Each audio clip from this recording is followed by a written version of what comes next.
Iya.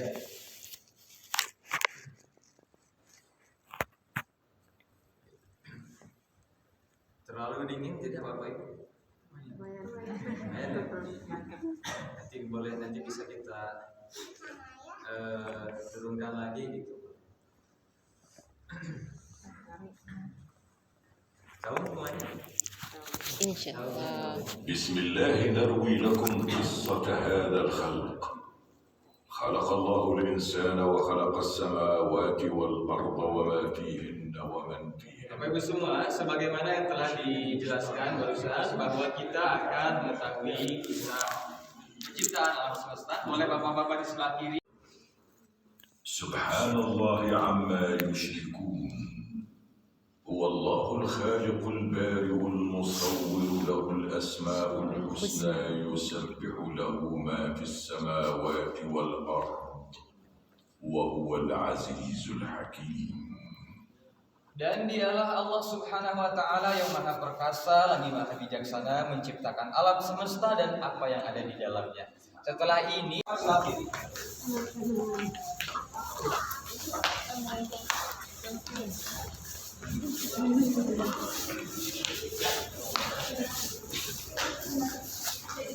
خلق الله العرش وكان عرشه على الماء ثم استوى عليه سبحانه وخلق القلم وقال له اكتب فجرى القلم يكتب ما هو كائن إلى يوم القيامة.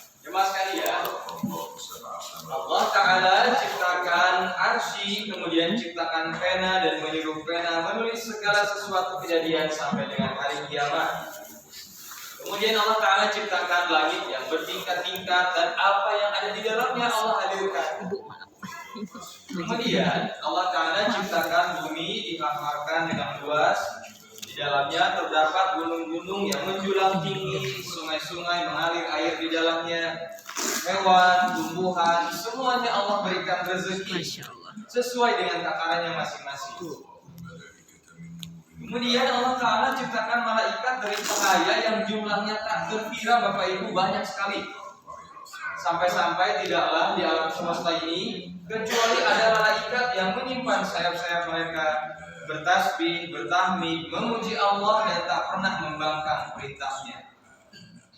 Kemudian Allah Ta'ala ciptakan jin dari api. Diciptakan sebelum Nabi Adam. Di antara jin ada yang saleh, ada juga yang selain dari itu. Di antara jin ada yang namanya iblis yang tak mau mengikuti perintah Allah. Kemudian Allah usir iblis dari rahmatnya. Kemudian dipersiapkanlah bumi sebagai tempat singgah dan juga berkehidupan, berketurunan umat manusia di dalamnya. Manusia, jemaah sekalian, Allah ciptakan dari setetes mani, kemudian berubah menjadi segumpal darah, kemudian menjadi segumpal daging, kemudian ditimpa dengan tulang belulang dan dibungkus kembali dengan daging. Maka Maha Suci Allah sebaik-baik pencipta. Allah ciptakan jin dan manusia dengan tujuan yang besar, yaitu untuk beribadah padanya dan tak menyekutukannya dengan sesuatu apapun. Firman Allah Ta'ala, اعبدوا ربكم الذي خلقكم والذين من قبلكم لعلكم تتقون الذي جعل لكم الأرض فراشا والسماء بناء وأنزل من السماء ماء فأخرج به من الثمرات رزقا لكم فلا تجعلوا لله أندادا وأنتم تعلمون. oleh karenanya jamaah sekalian, janganlah kita lupa tujuannya jutaan tahun yang lalu, ada pula yang ratusan juta tahun yang lalu. Dimulai dengan yang paling ujung sebelah kanan, itu adalah tempat berjalan cacing dalam tanah yang telah menjadi fosil. Ya, tempat berjalan cacing dalam tanah yang telah menjadi fosil. Dia senantiasa di bawah tanah, namun sekarang sudah di atas tanah. Di sini ya menunjukkan pada kita bahwa Maha Kuasa Allah Subhanahu Wa Taala menciptakan makhluknya. Ya, kita seumur umur baru melihat bagaimana tempat berjalan cacing di dalam tanah begitu ya. Nanti bisa Bapak Ibu silakan lihat. Kemudian ada gigi ikan hiu yang telah menjadi fosil. Kemudian juga ada kerang laut atau amonit namanya, usianya 200 juta tahun yang lalu dari era Jurassic. Kemudian juga ada koral yang telah menjadi fosil. Dinamakan dengan fosil bukan berarti tulang belulang, karena fosil adalah mineral yang telah membatu menjadi batu. Kemudian juga ada berbagai macam batu dan juga yang lainnya. Silakan bapak-bapak untuk maju ke sebelah sini berjalan. Ibu-ibu silakan dari belakang bapak-bapak. Pertama siapa dia? Nabi Adam. Nabi Adam alaihissalam. Kemudian Nabi Nuh, Nabi Ibrahim, Nabi Musa dan Isa, dan Nabi Muhammad SAW. Mari silakan bapak ibu semuanya. Kalau sudah, kita menuju kepada ruangan selanjutnya.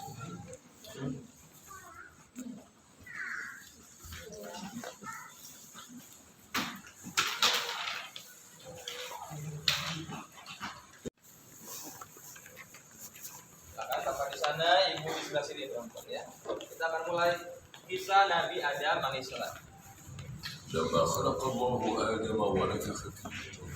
Ketika Allah Ta'ala ciptakan Nabi Adam, Allah muliakan Nabi Adam dengan menyuruh malaikat bersujud kepada Nabi Adam.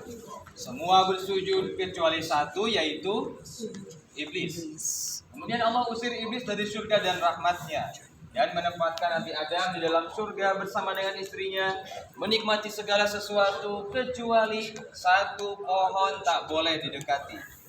Namun yang namanya manusia tempat salah, lupa, dan dosa. Akhirnya Nabi Adam Allah turunkan ke bumi. Di bumi Nabi Adam berketurunan, berkehidupan, beribadah, menyembah kepada Allah Subhanahu wa Ta'ala. Boleh bapak-bapak mendekat sebelah sini, ibu-ibu maju sedikit boleh, silakan. Oke, cukup, terima kasih. Bapak-bapak sebelah sini. Sebagaimana Allah Ta'ala ciptakan pasir-pasir ini semua dari Jazirah Arab Saudi. Ada yang berwarna hitam, putih, merah, orange, hijau, besar, kecil. Begitupun Allah Ta'ala ciptakan manusia dengan berbeda-beda. Manusia ada yang berwarna hitam, ada yang putih, ada yang merah, ada yang manusia ada yang oranye ya. Ada yang sawo matang, kuning langsat, hitam pun manis begitu ya, Masya Allah. Kemudian ada juga manusia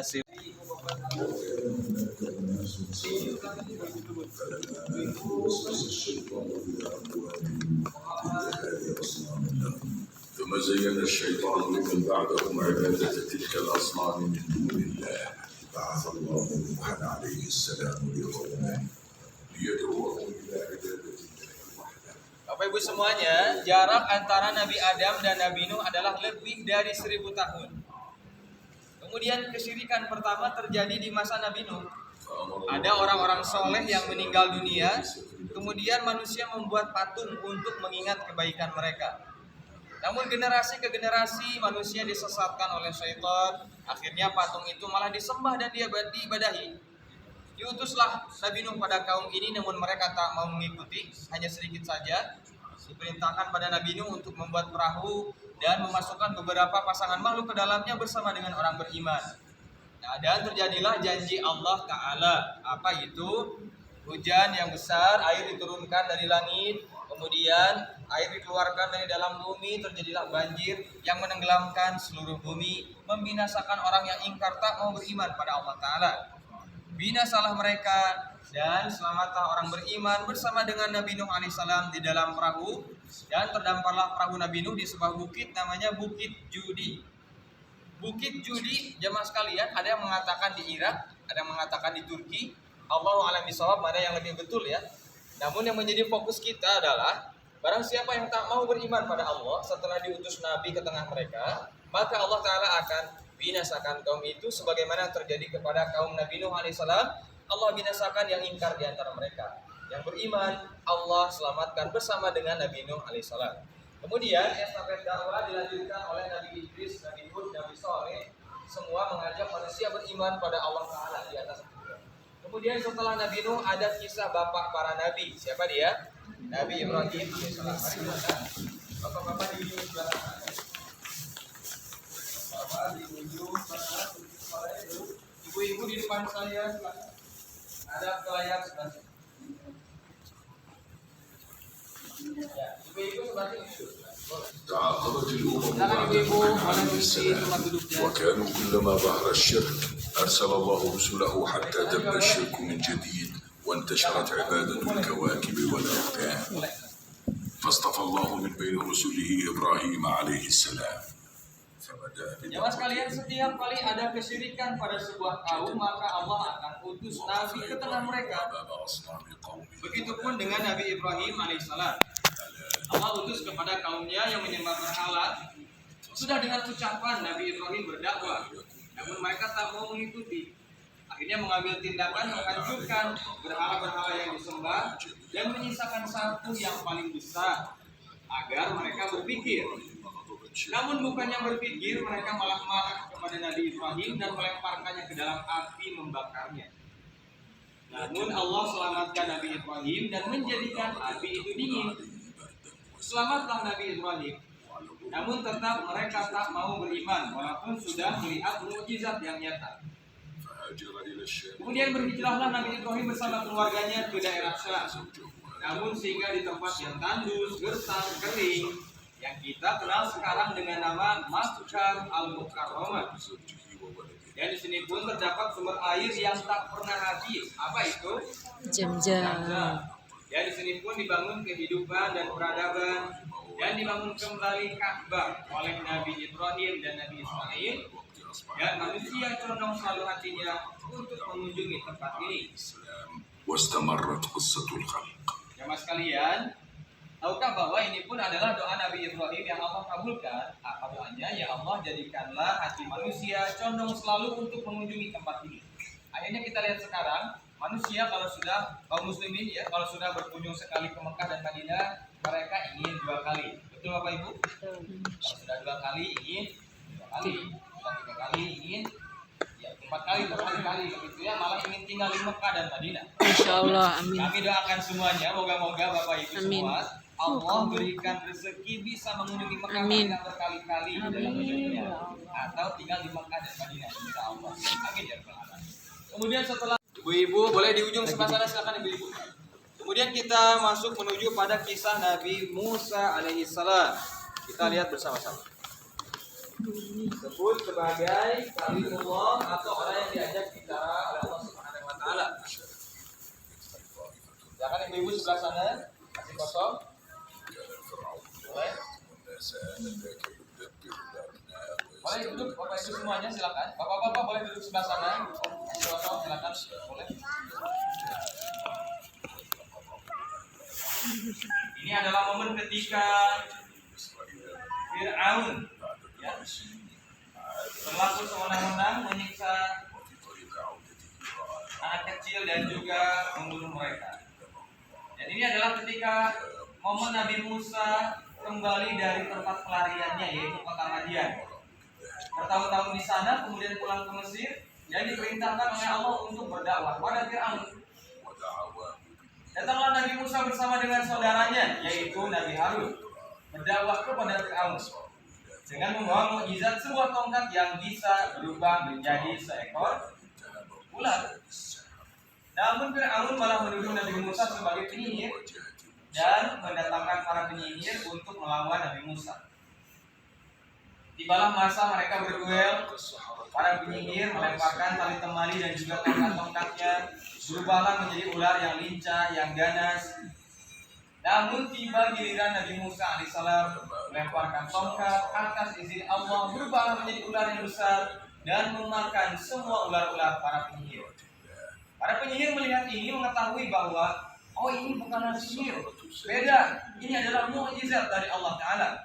Akhirnya mereka bersujud dan beriman pada Allah. Namun tidak dengan siapa? Fir'aun. Betul, masih sombong tak mau beriman. Kemudian keluarlah Nabi Musa bersama dengan Bani Israil dari Mesir. Namun diikuti oleh Fir'aun. Sampainya di hadapan mereka ada lautan merah. Allah perintahkan pada Nabi Musa untuk memukulkan tongkat pada lautan, dan terbelahlah lautan menjadi 2 bagian atas izin Allah. Berjalanlah Nabi Musa bersama Bani Israil melewati lautan merah. Namun ternyata diikuti oleh Fir'aun, merasa tak puas ingin mendapatkan Nabi Musa, mengejar Nabi Musa. Namun Allah kembalikan lautan seperti semula, dan inilah akhir kesilahan dari hidupnya Fir'aun. Allah tenggelamkan di lautan merah. Berkali-kali jemaah sekalian, dan Nabi Isa alaihi wassalam di belakang Bapak Ibu, silakan berputar dulu. Boleh silakan berbalik, berputar dulu. حينما ولدت أم مريم ابنتها دعت ربها وإني أعيدها بك وذريتها من الشيطان الرجيم فتقبلها ربها وأنبتها نباتا حسنا Maryam adalah gadis yang suci dan solihah, فلم تتزوج tak pernah menikah dan tak pernah dengan laki-laki. Namun Allah berikan kabar bahwa ia akan mendapatkan seorang anak yang akan menjadi nabi tanpa Maryam disentuh oleh laki-laki. Hari demi hari berlalu, tibalah masa melahirkan. Allah berikan pertolongan kepada Maryam. Maryam bersandar pada pohon kurma, air didekatkan supaya mudah melahirkan. Kurma dijatuhkan oleh Allah Ta'ala untuk Maryam supaya Maryam kuat ketika melahirkan. Dan lahirlah Nabi Isa alaihissalam. Datanglah Maryam kepada kaumnya bertanya-tanya, siapa anak ini? Dari mana anak ini? Kamu tak menikah, tak punya suami, namun kok ada anak? Aneh. Dan menuduh Maryam dengan perbuatan keji. Namun Allah berikan izin Nabi Isa berbicara, padahal masih bayi.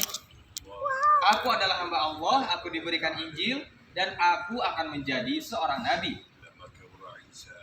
Ketika dewasa Nabi Isa, Allah perintahkan padanya untuk berdakwah pada Bani Israel dengan mukjizat menyembuhkan orang buta dan penyakit kusta atas izin Allah. Namun mereka tak mau beriman, hanya sedikit saja. Bahkan mereka ingin membunuh Nabi Isa alaihissalam. Namun Allah selamatkan Nabi Isa. Allah angkat ke langit Nabi Isa dan akan diturunkan nanti di akhir zaman dengan tugas yaitu membunuh Dajjal laknatullah alaihi. إليه واستمرت قصة الخلق. Bapak Ibu semuanya, sifat Bani Israel adalah. Kita lihat bersama-sama mari. Ini adalah beberapa profil dari para nabi dan rasul dengan bahasa Arab dan juga bahasa Latin.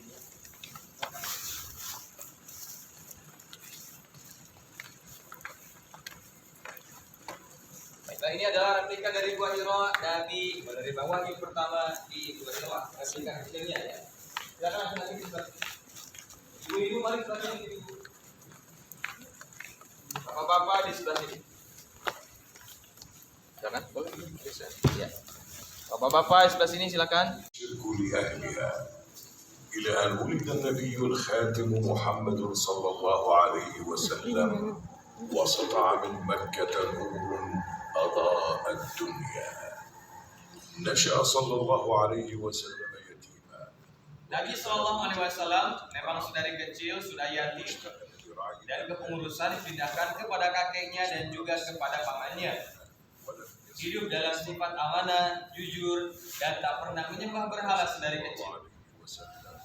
Kemudian pada usia 40 tahunlah Nabi Allah utus sebagai utusan diturunkannya wahyu di Gua Hira dengan turun surah Al-Alaq. Kemudian setelah itu Nabi mulai mendakwahkan Islam kepada keluarganya, kepada kaum Quraisy. Ada yang menerima, ada juga yang menolak, ada juga yang menawarkan harta dan jabatan supaya Nabi berhenti dari dakwahnya. Namun Nabi tidak menerima itu semua. Nabi melanjutkan dakwahnya. Tibalah rombongan ibadah haji dari Yathrib, dari Madinah, datang ke Mekah. Nabi berdakwah pada mereka atas izin Allah, mereka menerima dakwah Nabi. Namun ternyata orang Quraisy makin menjadi-jadi menyiksa para sahabat dan kaum muslimin. Allah berikan izin untuk berhijrah dari Makkah menuju Madinah. Kemudian bila Nabi bersama dengan sahabatnya tercinta, siapa dia? Abu Bakar As-Siddiq radhiyallahu anhu. Penuh halangan dan rintangan perjalanannya, namun tetap sampai di Madinah, disambut dengan sukacita oleh kaum Ansar. Mula-mula Nabi membangun bangunan dalam Islam, yaitu sebuah masjid, yaitu Masjid Quba. Kemudian membangun Masjid Nabawi dan menyatukan antara kaum Muhajirin dan kaum Ansar. Ini adalah masa yang baru Nabi berdakwah, sebelumnya di Makkah, sekarang di Madinah. Mendengar perkembangan ini, orang kafir Quraisy tak suka mereka mengajak peperangan. Beberapa peperangan dilakukan, namun Allah tolong Nabi dan kaum muslimin dan mengalahkan orang-orang kafir. Kemudian diutuslah utusan kepada negara-negara tetangga, ada Persia, Romawi, Yaman, Mesir, sampai pada dibebaskannya kota Makkah. dalam peristiwa Fathu Makkah. Berhala-berhala sekitar Ka'bah dihancurkan.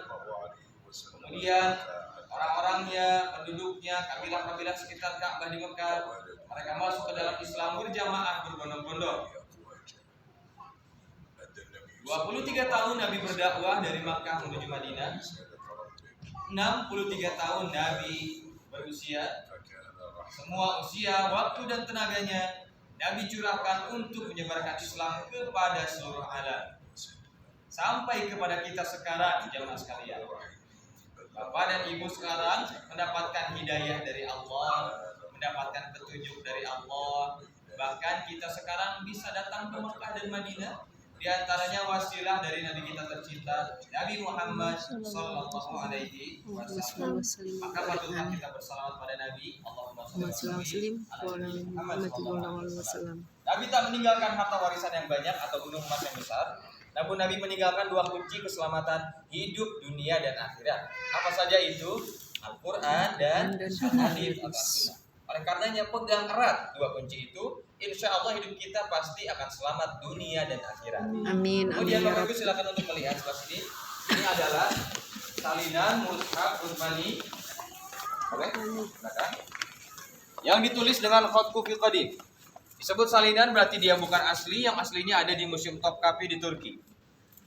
Dan ditulis dengan khatku fil qadim, artinya tak ada titik dan juga harokat. Tak mampu kita baca. Namun kita memiliki mushaf, tak usah khawatir ya. Kita memiliki mushaf yang ada hari ini. Dan tugas kita adalah membacanya, mentadaburinya, mempelajarinya, dan mengamalkan dalam kehidupan sehari-hari.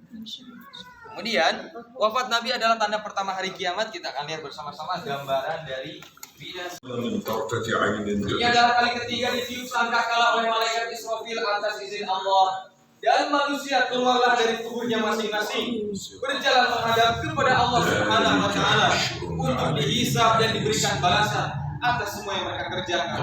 Mudah bagi Allah. Nabi bersabda, aku adalah pemimpin anak Adam dan aku tak pernah sombong.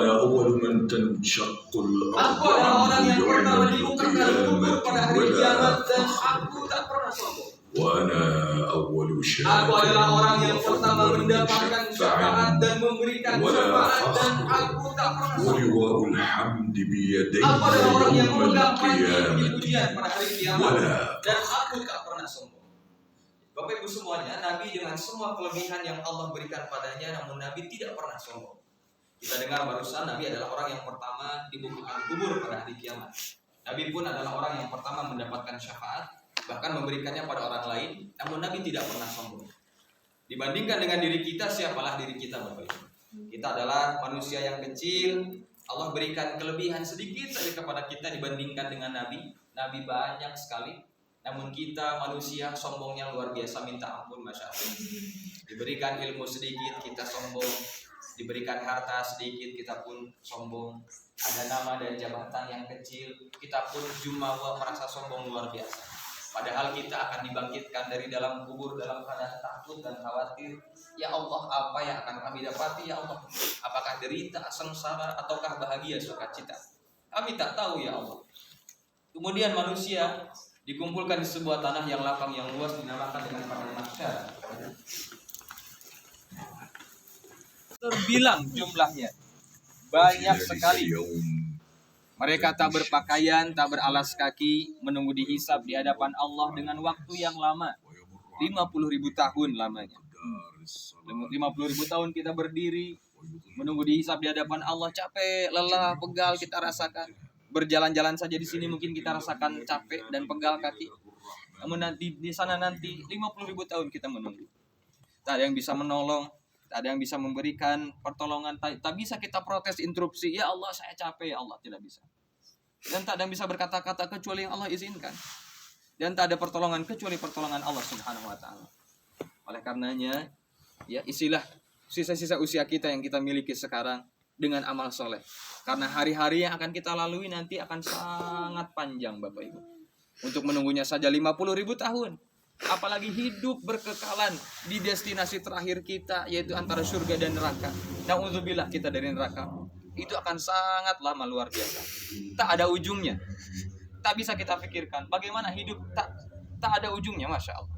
Ya, mudah-mudahan kita semua mendapatkan pertolongan dari Allah Subhanahu Wa Taala kelak di akhirat. Dan mudah-mudahan kita semua Allah jadikan sebagai penghuni surganya Allah Subhanahu Wa Taala. Amin ya rabbal alamin. Kemudian manusia menghadap kepada para nabi dan rasul meminta syafaat. Jangan perempuan ibu-ibu sebelah kiri saya, kemudian bapak-bapak sebelah kanan saya. Kemudian manusia menghadap kepada para nabi dan rasul. Nabi Adam, Nabi Nuh, Nabi Ibrahim, Nabi Musa, Nabi Isa, semua didatangi oleh manusia. Namun para nabi hanya mengatakan, nafsi, nafsi. Kalian bersama dengan urusan kalian, kami pun bersama dengan urusan kami. Kami tak mampu menolong kalian, wahai manusia. Akhirnya manusia menghadap kepada tujuan terakhir, sang pembawa syafaat. Dialah Nabi kita tercinta, Nabi Muhammad SAW. Dengan penuh kepedulian Nabi, perhatian Nabi kepada umat, Nabi meminta, memohon kepada Allah dengan cara bersujud. Sujud yang lama Nabi lakukan. Kemudian dikatakan kepada Nabi Muhammad, ya Muhammad, angkatlah kepalamu. Mintalah kamu, maka kamu akan diberikan.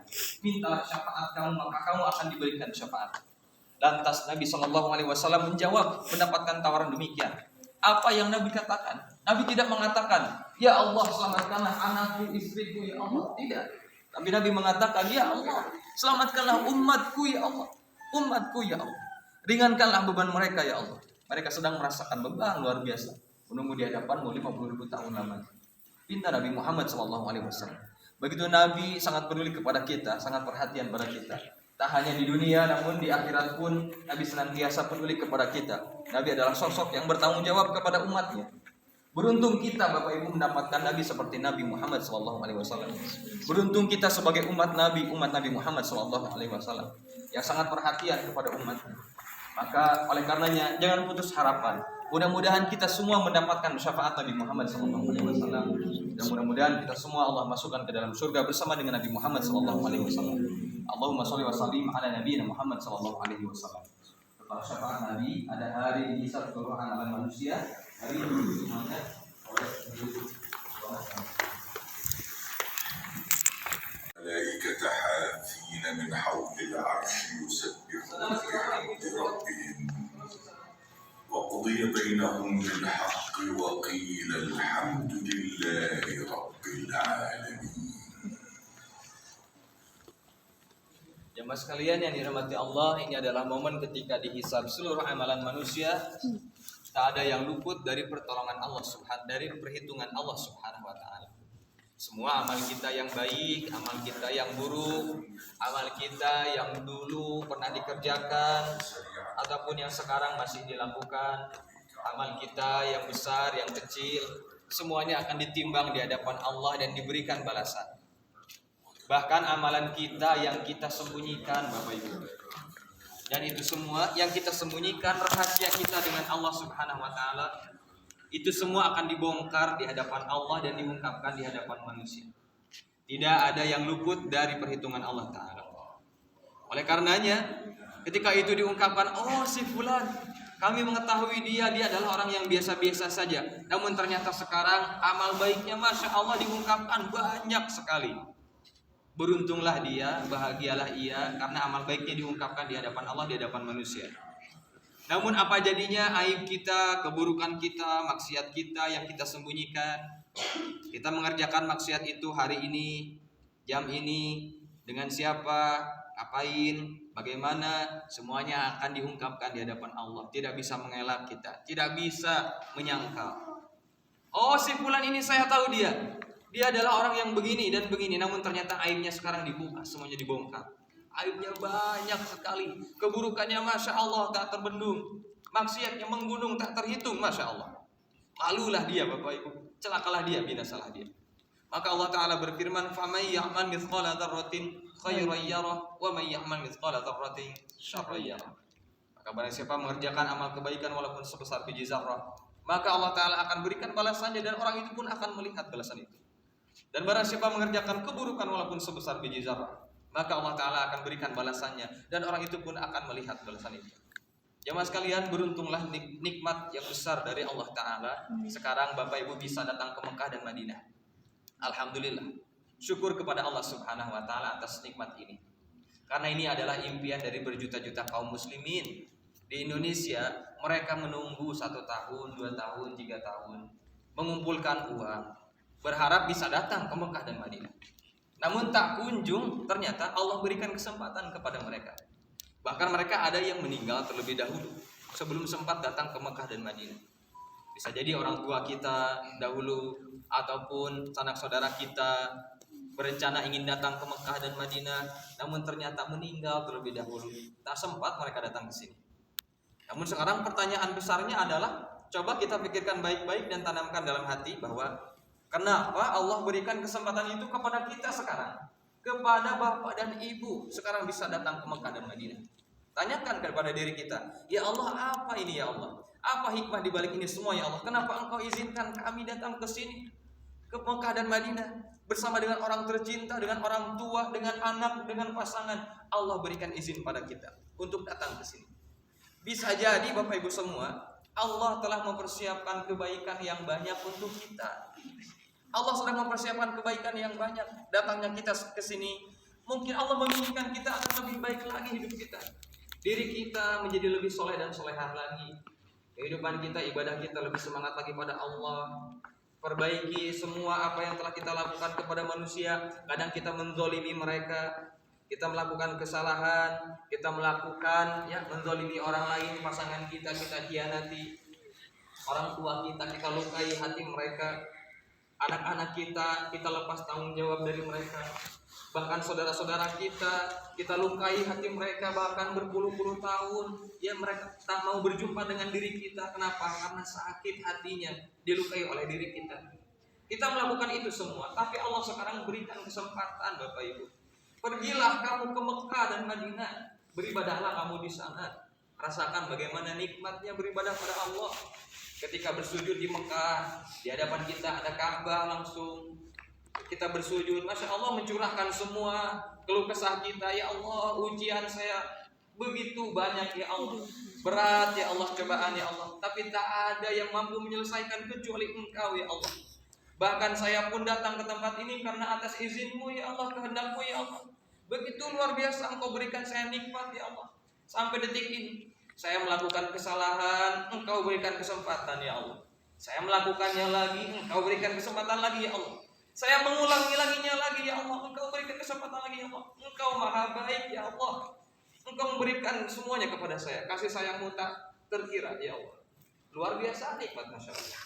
Ketika di Nabawi kita bersujud kepada Allah Ta'ala, dan di samping kita ada makam Nabi SAW, begitu sangat rindu kita kepada Nabi SAW. Ingin kita menyampaikan semuanya kepada Nabi, namun kita tak mampu apa-apa. Hanya doa dan sholawat saja yang mampu kita sampaikan, kita panjatkan kepada Allah Ta'ala untuk Nabi SAW. Nikmat luar biasa Bapak Ibu semuanya. Oleh karenanya jangan sia-siakan keberadaan kita di Mekah dan Madinah. Hari ini kita di sini, mudah-mudahan ini menjadi wasilah bagi kita untuk mendapatkan hidayah Allah selalu dalam hidup kita. Dan mudah-mudahan setelah ini kita istiqomah beribadah pada Allah sampai nanti Allah jemput diri kita dengan husnul khatimah. Amin ya rabbal alamin. Mudah-mudahan Bapak Ibu semuanya, umroh yang dilaksanakan menjadi umroh yang makbulah, mabrurah. Amin. Diterima Allah Ta'ala, diampuni dosa-dosanya. Dan mudah-mudahan perjalanan Bapak Ibu Allah lancarkan, selamatkan, berjumpa kembali dengan orang-orang tercinta dalam keadaan sehat walafiat. Amin ya rabbal alamin. Terima kasih atas kunjungannya jamaah sekalian. Ya, kami sangat berterima kasih, bersyukur bisa berjumpa dengan Bapak dan Ibu.